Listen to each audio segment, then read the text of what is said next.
السلام عليكم ورحمة الله، يعطيكم العافية شباب وصبايا. هون راح نعطي مراجعة سريعة كويك ريفيو للمحاضرة الماضية. بما انه راح نحل examples ان شاء الله عليها، اللي هي بتتعلق بتشابتر اللي هو عن ال Open Systems او ال Control Volumes. فبهذا الشابتر we will talk about the conservation of mass principle.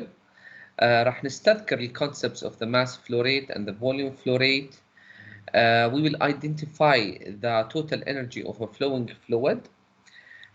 We will consider the steady flow systems and see also talk about some of the steady flow devices as turbines, compressors, heat exchangers, and so on. And then we will talk about some of the unsteady flow processes with application on the charging and discharging processes. The conservation of mass that we talked about in the previous lecture, and here we will give a quick review. The mass is as energy; it's conserved, cannot be created or destroyed during a process. In the closed systems that we discussed in the previous chapter, the mass remain constant during the process, and so the mass did not cross the boundaries of the system, while in the control volumes or the open system, the mass can cross the boundaries, and so we must keep a track on the amount of mass entering and leaving. The mass is related and the energy are related according to this relation, E equals to m times the square of the speed of light in vacuum. Remind you of the mass flow rate, which we introduced in the previous lecture. So the mass flow rate is the integral of the density times the normal velocity over the area, which in terms of the average velocity may be represented simply as this. The mass flow rate and the volume flow rate are related according to this relation, and the average velocity is defined as according to this integral form. Similarly, the volume flow rate can be shown that it equals to this integral form and in terms of the average velocity as shown here. Remind you, the units for the mass flow rate are in kilogram per second, while the units for the volume flow rate are in cubic meters per second. We'll move quickly here since we talked about this in the previous lecture. So the conservation of mass principle, simply the mass n or entering the control volume minus the mass leaving the control volume equals to the net change of mass within the control volume. The net change of mass within the control volume equals to the mass final minus the mass initial, which this in the rate form may be written as this: the rate of the total mass entering the control volume minus the rate of the total mass leaving the control volume will equals to the rate of the net change of the mass within the control volume. Here, remind you of the different equations that introduced in the previous slides. The mass within the control volume is related to the density and the volume as shown here, while the rate of the mass, the time rate of the mass within the control volume is simply the derivative of that integral. The normal component of the velocity, which is the projection of the velocity on the normal unit vector of the area, and it's given according to this scalar product as shown here. This is the differential mass flow rate, while this is the net mass flow rate crossing the boundaries. So in the integral form, the conservation of mass appears as this equation here. This represents the time rate change of the mass within the control volume, while this represents the net mass flow rate crossing the boundaries of the control volume.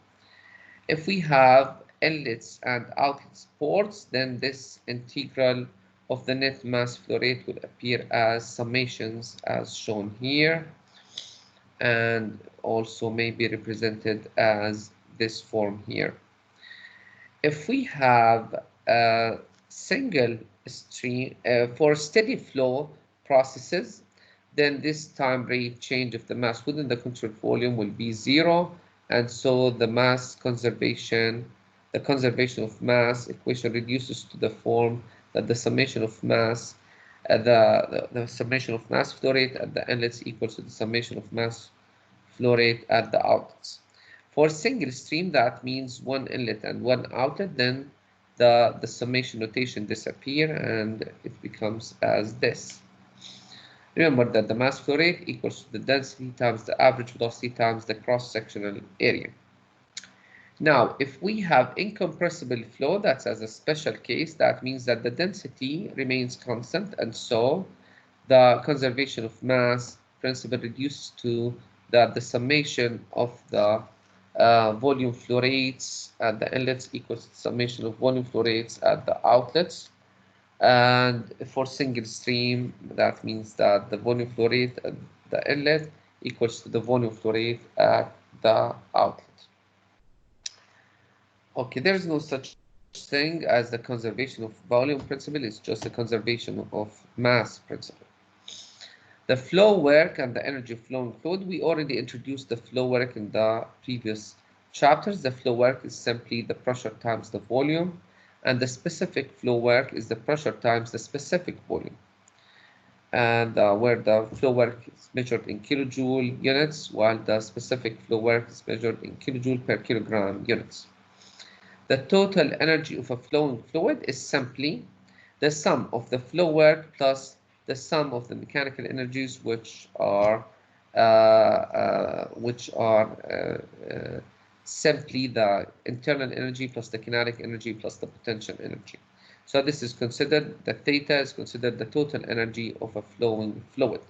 And that's actually the energy that the mass will carry as it moves, Okay, so the amount of energy transport by the mass is simply the mass times this total energy of the flowing fluid, while the rate of energy transport is simply the mass flow rate times the theta.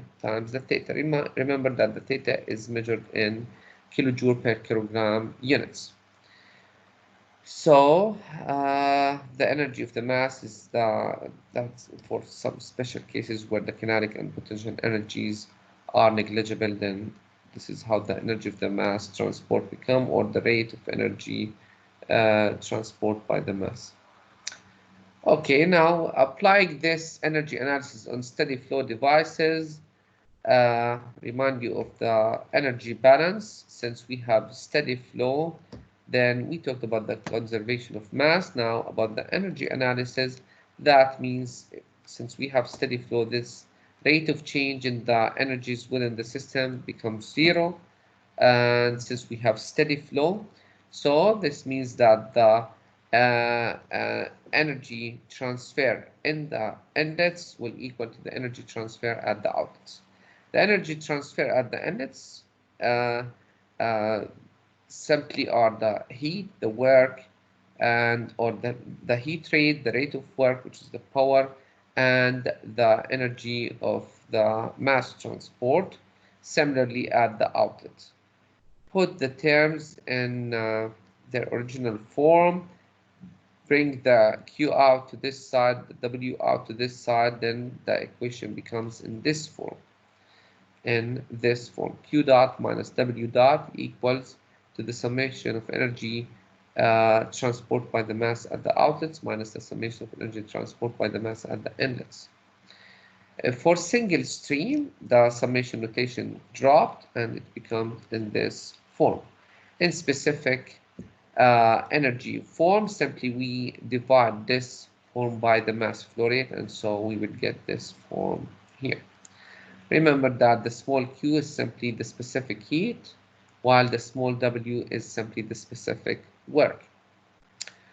Okay, for the steady flow devices sets we mentioned in the previous lectures, we have nozzles and diffusers, where the nozzle is a device that's used to accelerate the flow at the expense of the pressure, while the diffuser is a device that's used to increase the pressure of the fluid by slowing or decelerating the flow. Generally, we assume that the nozzles and diffusers are well insulated, no work involved, but again, depends on the description of the problem. Always follow the description of the problem to see what assumptions or what information are provided. For the turbines and the compressors, the turbine is simply a device that produces work, while the compressors and pumps, fans are all devices that power, consumes power. The turbine generally exists in the power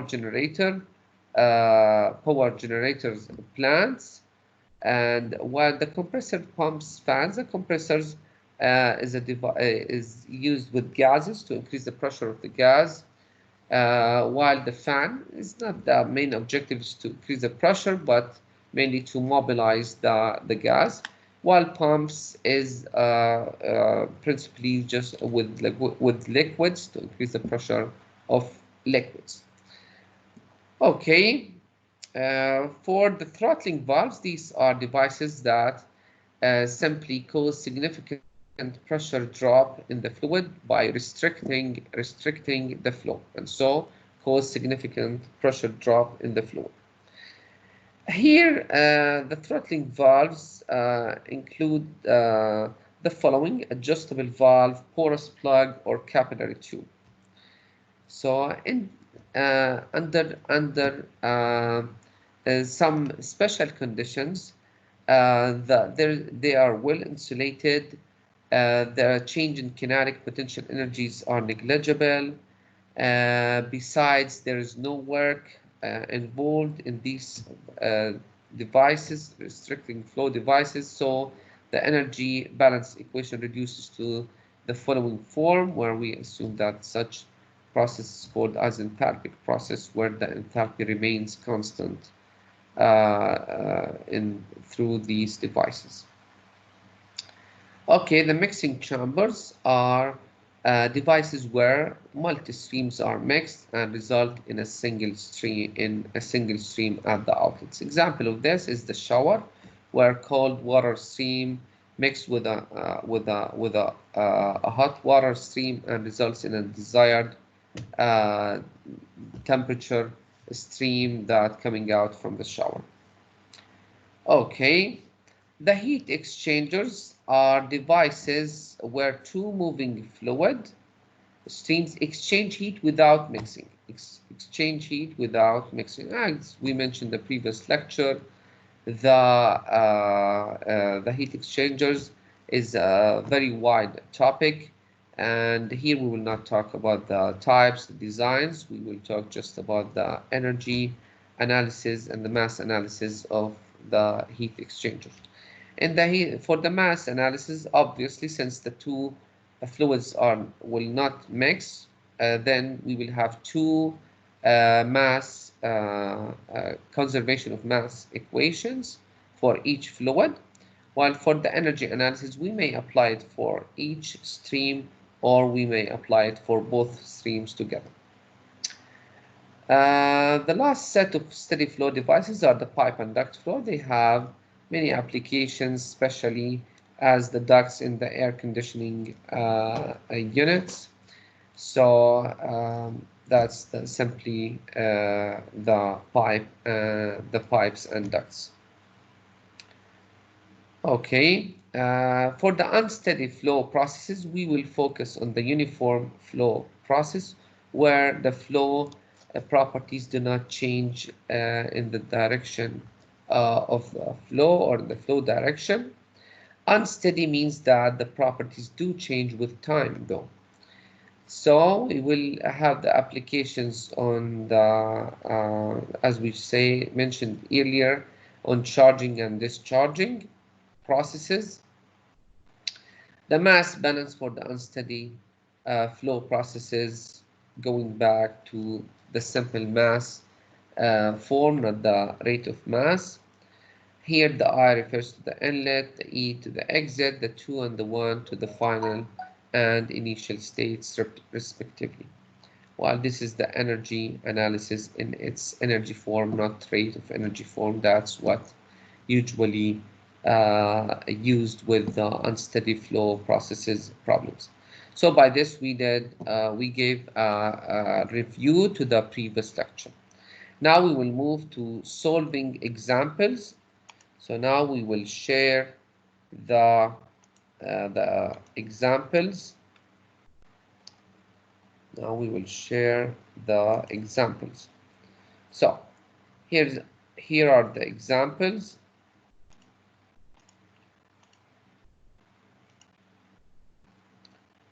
Okay, starting with example 6.1, it tells us that there is a garden hose attached with a nozzle. Nozzle again, remember, it's the device that we introduced where its idea is to accelerate the flow or increase the velocity of the fluid flow. So it's used to fill a 10-gallon bucket. The inner diameter of the hose is 2 centimeters and it reduces to 0.8 centimeter at the nozzle exit.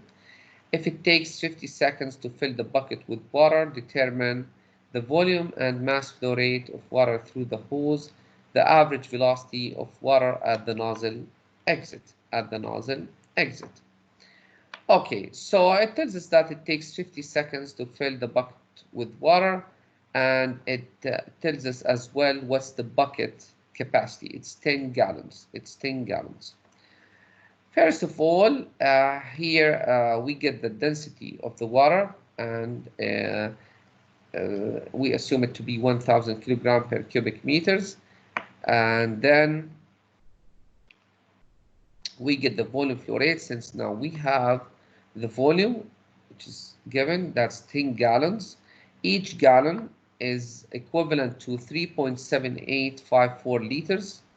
And the time period required to fill the bucket with water is 50 seconds. So we divide the 10 gallons by the 50 seconds, multiplied by 3.7854 liters. That gives us 0.757 liters per second. If we are interested in finding the volume flow rate in cubic meters per second, then simply we multiply this by 10 to the power minus 3, and we will get it as 0.757 times 10 to the power minus 3 cubic meters per second. The mass flow rate is simply the density times the flow rate, the volume flow rate, so that gives the 0.757 kilogram per second. In order to get the velocity at the exit of the nozzle, we need to calculate the area, the cross-sectional area at the nozzle exit, and that's pi times the radius of the nozzle exit square, and that gives this value. And accordingly, the exit velocity or the average exit velocity will equal to the volume flow rate divided by the exit, the cross-sectional area of the nozzle exit. That gives 15.1 meter per second. Okay, it can be shown that the average velocity in the hose is 2.4 meter per second according to the mass conservation principle, and since we know the diameter of the hose. So you may check this at home. For example 6.2, it's discharging of water from a tank. So that simply, it tells us that the tank initially is filled with water and it's open to the atmosphere. What's the time required to go from H node to H2 after we open a plug at the bottom of the tank? So it tells us that the flow is exiting as a jet from this tap here at the bottom. So what's the time required to go from H node to H2?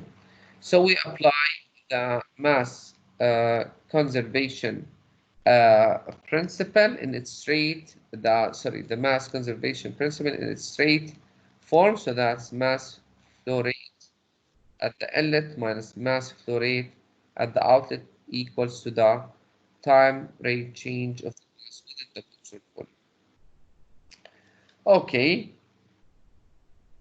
the mass flow rate at the outlet simply equals to the density times the average velocity of the jet times the area of the jet. So that's the mass flow rate. It's given that the velocity of the jet leaving at the bottom is given according to this relation, the square root of 2gh. So it's function of h, which represents the height or the height of the water in the tank. So while the mass in the control volume is simply the density of the water times the volume of the water in the tank. So the volume of the water in the tank is simply the area of the tank, which is constant, times the height of the water in the tank, which is variable with the time. So knowing that there is no mass entering the control volume, so the mass dot n equals to 0. So put these back into the conservation of mass equation. We have this equation here. Rearrange the equation, put the h terms together and leave the time on one side, and then integrate from 0 to the final time, and that corresponds to the time when the time was 0, the height of the water was h naught, and with the final time, that's when the height of the water becomes h2. Okay, plugging in the values, and we will get the time to be 757 seconds, which is equivalent to 12.6 minutes. Moving to example 6.3. Here it represents the energy transport by mass. It tells us that this is a pressure cooker. The steam is leaving a 4 liters pressure cooker whose operating pressure is 150 kilopascal. Obviously, we will have here a mixture. It's observed that the amount of liquid in the cooker has decreased by 0.6 liters in 40 minutes. So the amount of liquid in the cooker has decreased by 0.6 liters in 40 minutes. After the steady operating conditions are established, the cross-sectional area of the exit opening where the steam is coming out is 8 millimeters square. Determine the mass flow rate of the steam and the exit velocity, the total and flow energies of the steam per unit mass. The total energy, that's what we defined as mass times the theta, while the flow energy, that's the pressure time, that time the volume. That's per unit mass, that means the theta and the small w sub f to represent the total and the flow energies per unit mass. And eventually the example wants us to find the rate at which the energy leaves the cooker by steam. The rate at which the energy leaves the cooker by steam. Okay, now since the change in the volume in the liquid in the cooker is 0.6 liters in 40 minutes, we may calculate the mass then by getting the specific volume. And since we know that the operating pressure is 150 kilopascal, and obviously that's the saturation pressure, so we go to table A5 and get the specific volume of the saturated liquid, the saturated vapor, and besides we get the specific internal energy of the saturated vapor and the specific enthalpy of the saturated vapor as well, because we will need them in the following parts of the example. Now, since we have, it tells us that the change in the liquid, so that's for the saturated liquid. So the mass equals to the mass that decreased or decreased is the change in the volume of the liquid divided by the specific volume of the saturated liquid. So that gives us 0.57 kilograms. The mass flow rate, okay, that's the mass divided by the time period, which is 40 minutes. So that gives us 2.37 times 10 to the power minus 3 kilograms per second. Now the velocity equals to the mass flow rate divided by the density of the saturated vapor. So that gives us the velocity where the steam is leaving with. So that's the mass flow rate divided by the density of the saturated vapor divided by the cross-sectional area at the exit here where the steam is coming out. Knowing that the reciprocal of the density of the saturated vapor equals simply to the specific volume of the saturated vapor. So after plugging in the values, we get the velocity of the steam exiting, and that's 34.3 meters per second. Now, note that for part B, to find the specific total energy and the specific flow energy, so we need the specific flow energy, which is the pressure times the specific volume. Since we have the specific enthalpy and the specific internal energy of the steam, which is saturated vapor, then that gives us this the difference between them gives us the flow energy according to the definition of the enthalpy. So that's 173.9 kilojoule per kilogram. While the specific total energy of a flowing fluid, that's the enthalpy plus the kinetic plus the potential. Approximately that's the enthalpy. Or we may add the kinetic energy, which is, since we have the V, so the V squared divided by 2 and convert it to kilojoule by dividing it by 1000. So that gives us 0.588 kilojoule per kilogram. So we can see that it's negligible compared with the enthalpy. But for the exam, the assignment's purposes, you always consider all the terms, The last part is to find the rate at which the energy is leaving. That's the E dot mass out or exiting. So that's the mass flow rate exiting times the total energy of the flowing fluid, the theta. We have both, so we get that this rate of energy leaving, 0.638 kilowatts. Now we move to the examples related to the steady flow devices. We've solved a few examples of those, starting with let's say with the diffuser example. It tells us that there is an air at 10 Celsius degrees and 80 kilopascal enters the diffuser of a jet engine steadily with a velocity of 200 meters per second. The inlet area of the diffuser is 0.4 meters square. The air leaves the diffuser with a velocity that's very small compared with the inlet velocity. Determine the mass flow rate of the air and the temperature of the air leaving the diffuser. So we have a diffuser. First of all, in order to find the mass flow rate, so we need to find the specific volume first. Since we have temperature and pressure, and the air is I assume to be an ideal gas, so we apply the ideal gas equation of state and we get the new one. Remember here that the temperature and pressure must be absolute, so the temperature needs to be converted to Kelvin units as shown here. So we have now the specific volume. So the mass flow rate is simply the velocity at the inlet times the area at the inlet divided by the specific volume at the inlet. We have the velocity at the inlet, we have the inlet area of the diffuser, so we get the mass flow rate as 78.8 kilogram per second.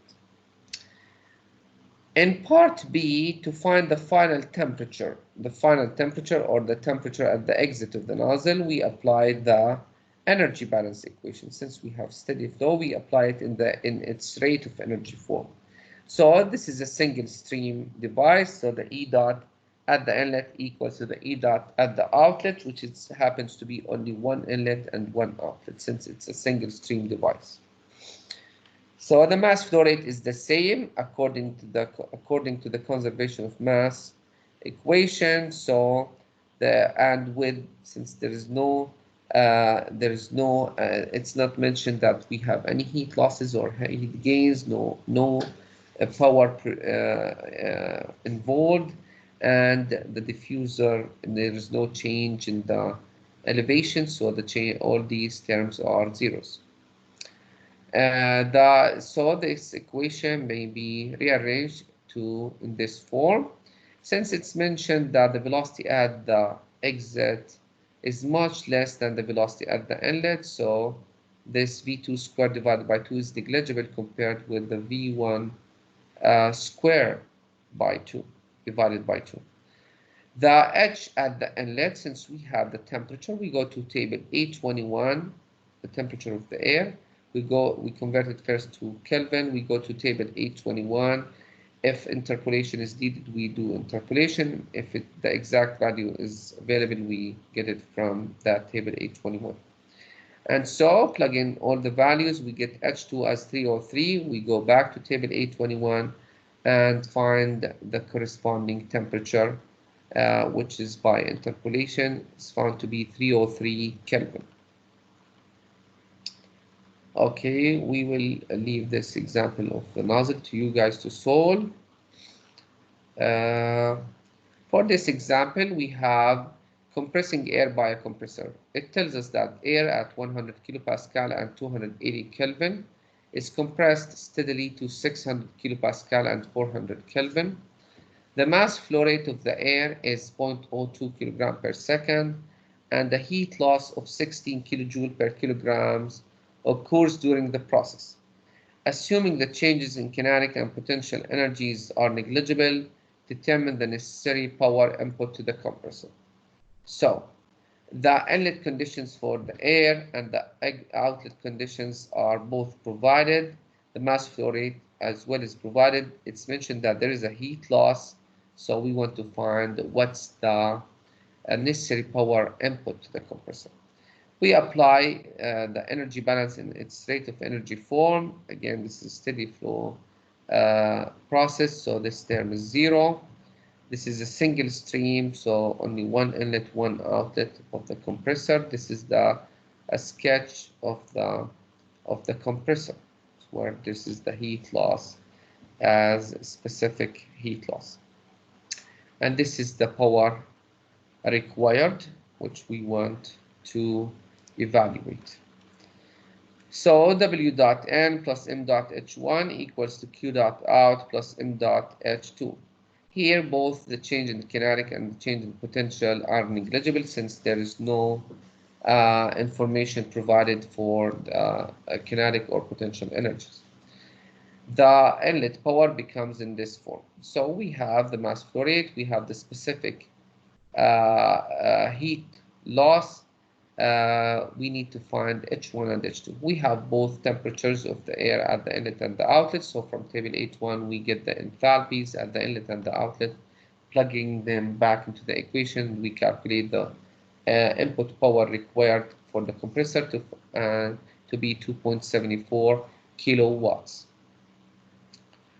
Okay, turbine, same principle. Except that this is with the water, so we will solve this example. The power output of an adiabatic means there is no heat transfer. So that's the adiabatic. So that means that there is no heat transfer. Steam turbine, that means that the working fluid is water. So the power output is 5 megawatts. And the inlet, this is the power outlet, according as you can see in the sketch to the right.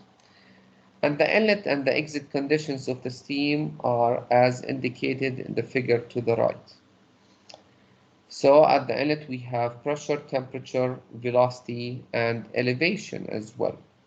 While at the exit, we have pressure, we have quality of the mixture, we have velocity, we have elevation as well.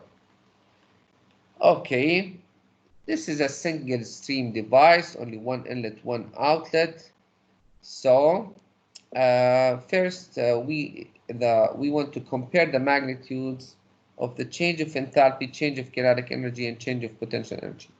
At the inlet, we have pressure and temperature, so we go to tables A4 or A5 or even A6, check what's the phase we have. So if we go to one of these tables, we will find out that we have superheated water vapor. So we go then to table A6 and find the corresponding enthalpy of these pressure and temperature provided.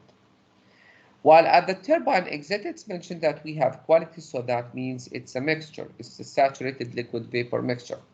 From the pressure table, table A5, we get the X sub F and the X sub FG, and we calculate the enthalpy at the exit. And we found it to be 2361.01 kilojoule per kilogram. Now we can calculate delta H, and it's found to be minus 887.39 kilojoule per kilograms. The negative sign here determines just the direction of that there is a loss in the total enthalpy, but the energy is absolute quantity. For the change in the kinetic energy, we have the velocity at the exit and the velocity at the inlet. So the change in kinetic energy, remember here we must convert, divide by 1000 to convert from kilojoule per, from meter square per second square to kilojoule per kilogram. So we must divide by 1000. Make sure not to forget this. This is one of the common mistakes between students when they calculate the change in kinetic energies. So that results in 14.95, while the change of the potential energy is minus 0.05. Obviously, that's the change in potential energy is very small compared to the change in kinetic energy and compared to the change in the enthalpy. Now, to find the specific part B is to find the work done per unit mass of the steam. So we have the output power.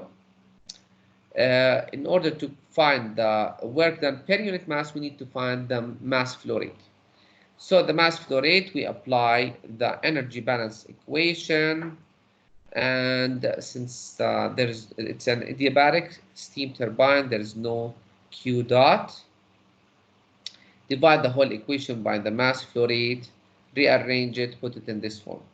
From the previous part, we have the change in enthalpy, we have the change in kinetic energy, we have the change in the potential energy. Plug in all the values, we find the specific output work, which is 872.48 kilojoule per kilograms.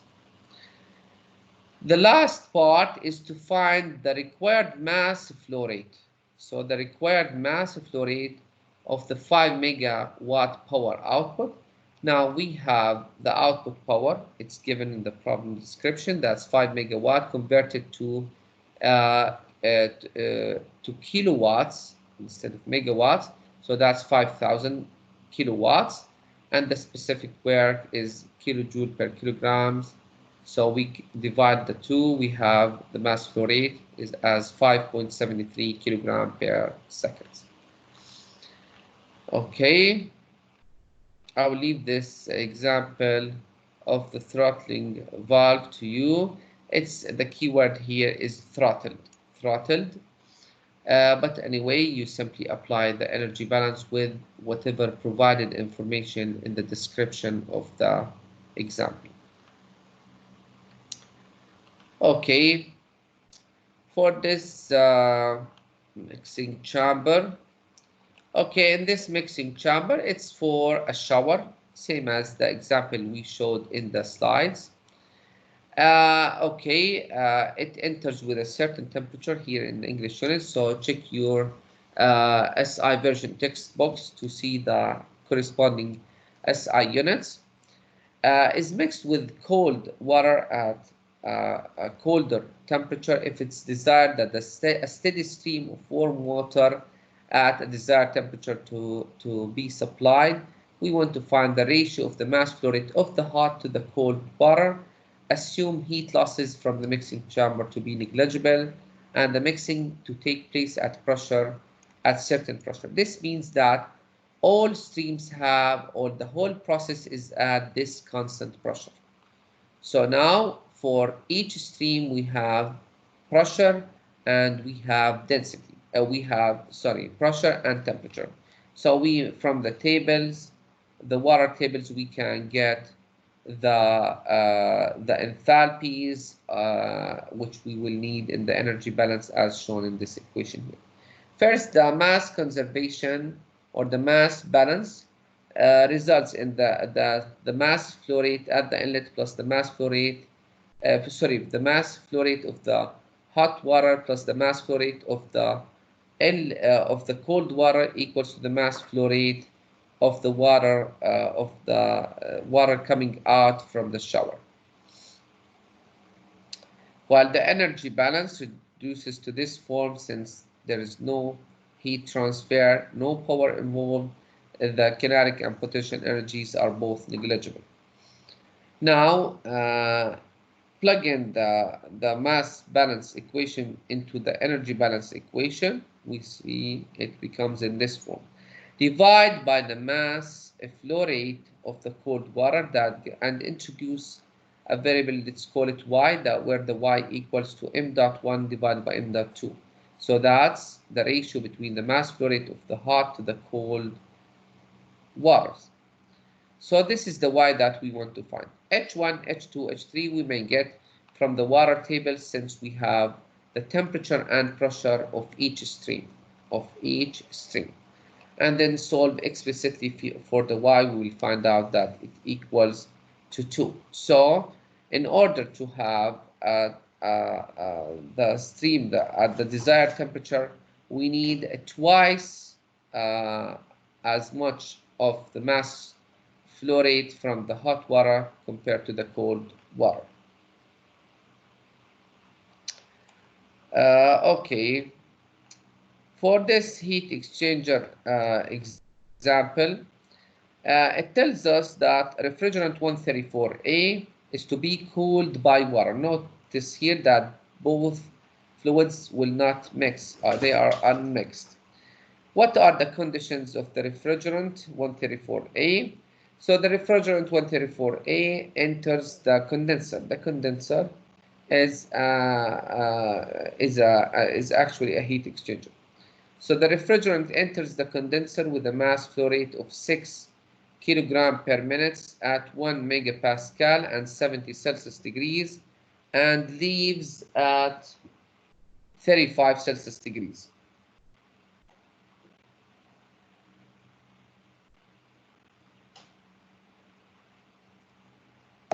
The cooling water, on the other hand, enters at 300 kilopascal and 15 Celsius degrees and leaves at 25 Celsius degrees. Telling us to neglect any pressure drop means that the pressure at the exit of the refrigerant is the same as its inlet. Similarly for the water, the exit pressure is the same as the inlet pressure. From this key sentence, that neglect any pressure drop. So this gives us more information.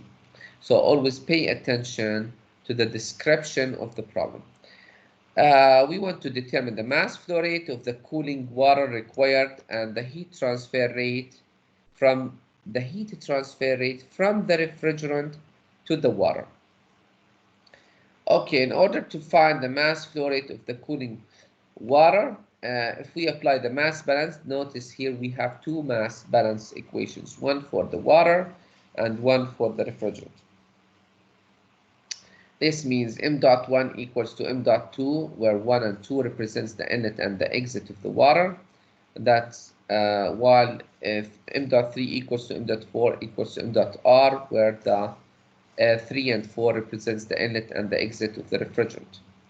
If we apply the energy balance on the whole system, the whole condenser, where both fluids are involved, then there would be no heat transfer because the heat transfer from the refrigerant to the water is the same as the heat coming into the water. So we will have Q dot refrigerant to water here, and on the other side we have Q dot refrigerant to water, so they will cancel with each other. So there is no heat transfer for the whole system. So the energy balance equation reduces to this form: m dot 1 H1 plus m dot 3 H3 equals to m dot 2 H2 plus m dot 4 H4. But m dot 1 equals to m dot 2 equals to m dot W, and m dot 3 equals to m dot 4 equals to m dot R. Rearrange the equation. And now to solve for the mass flow rate of the water, we have the mass flow rate of the refrigerant, so we need to find the enthalpies of the inlets and the outlets of the refrigerant and the water as well. So with the conditions provided, and we all know how to use the tables, the properties tables, we get the enthalpies H1, H2, and since the water exists in both the inlet and the outlet as compressed liquid, but since there is no data available, we approximate it by the relation that it equals to the saturated liquid value at the given temperatures. So those we get them from table A4, while for the refrigerant, we use the corresponding tables for the refrigerants, which are table A13, since it's at the inlet of the refrigerant, it exists as we can show. It exists as superheated refrigerant vapor, while at the exit it exists as compressed liquid, but there is no compressed liquid tables for the refrigerant 134A in our appendix, so we approximate it by the saturated liquid value at the given temperature. Now we have everything, we calculate the mass flow rate of the water. In order to calculate the heat rate transfer from the refrigerant to the water, we apply the energy balance either in the refrigerant alone or the water alone. Assume here we apply the energy balance on the water alone, then we will have the heat as the input because it's inputting into the water. It's coming from the refrigerant plus the m dot WH1 equals to m dot WH2. We have everything, so we calculate the heat rate transfer from the refrigerant to the water as 1,218 kilojoule per minute. Okay, I'll leave this duct example for you guys to solve. Solving an example for the energy analysis of unsteady flow process, and that will be the last thing we will discuss in this lecture. So what we have here, example 612, it's an example of charging of a rigid tank by steam. It tells us that there is a rigid insulated tank. Pay attention, the word insulated means there is no heat transfer. That's initially evacuated, is connected through a valve to a supply line that carries steam at 1 megapascal and 300 Celsius degrees. So the supply line carries steam at 1 megapascal and 300 Celsius degrees. Now the valve is opened and the steam is allowed to flow slowly into the tank. The steam is allowed to flow slowly into the tank until the pressure reaches 1 megapascal. Okay, at which point the valve is closed, determine the final temperature of the steam in the tank. Clearly, it's an unsteady flow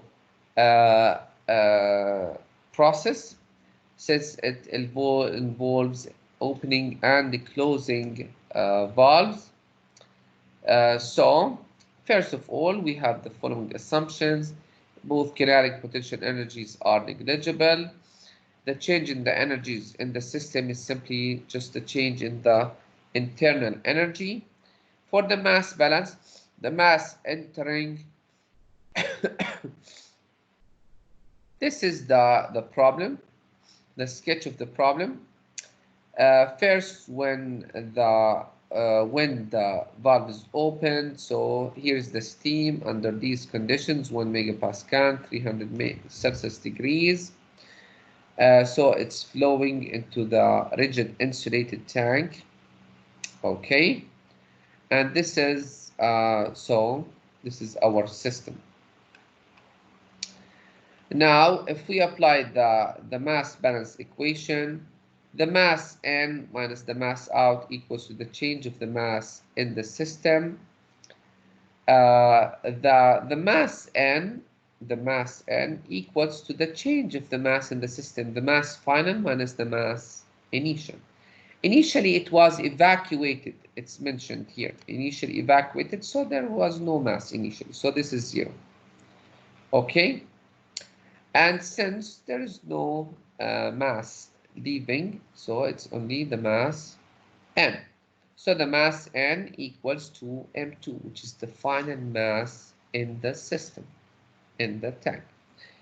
While the energy balance is the MIHI equals to M2U2. That's since initially it was evacuated, so that means U1 is 0.